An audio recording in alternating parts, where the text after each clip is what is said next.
नाज़रीन अवांखे अहम ख़बर खां आगाह कंदा हलूं त मुस्लिम लीग ऐं इत्तेहादी पार्टियुनि जो गॾियल उम्मीदवार हमज़ा शहबाज़ हिकु दफ़ो ॿीहर पंजाब जो वॾो वज़ीर चूंडिजी वियो आहे, जॾहिं त तहरीक इंसाफ़ जे उम्मीदवार परवेज़ इलाहीअ खे शिकस्त नसीब थी आहे।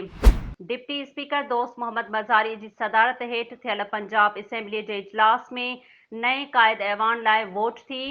जंहिंमें हमज़ा शहबाज़ 179 वोट ऐं परवेज़ इलाही 186 वोट हासिल कया। डिप्टी स्पीकर काफ लीग जे 10 मेंबरनि जा वोट रद्द कया, जंहिं खां पोइ हमज़ा शहबाज़ हिकु दफ़ो ॿीहर पंजाब जो वॾो वज़ीर चूंडिजी वियो आहे।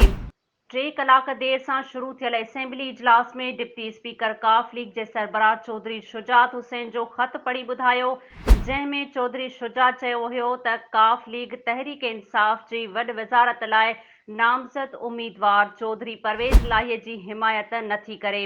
डिप्टी स्पीकर काफ लीग जा 10 वोट रद्द करे छॾिया, जंहिं खां पोइ हमज़ा शहबाज़ खे परवेज़ इलाहीअ ते 3 मेंबरनि जी बरतरी हासिल थी वई ऐं हमज़ा शहबाज़ पंजाब जो वॾो वज़ीर बरक़रार रहियो।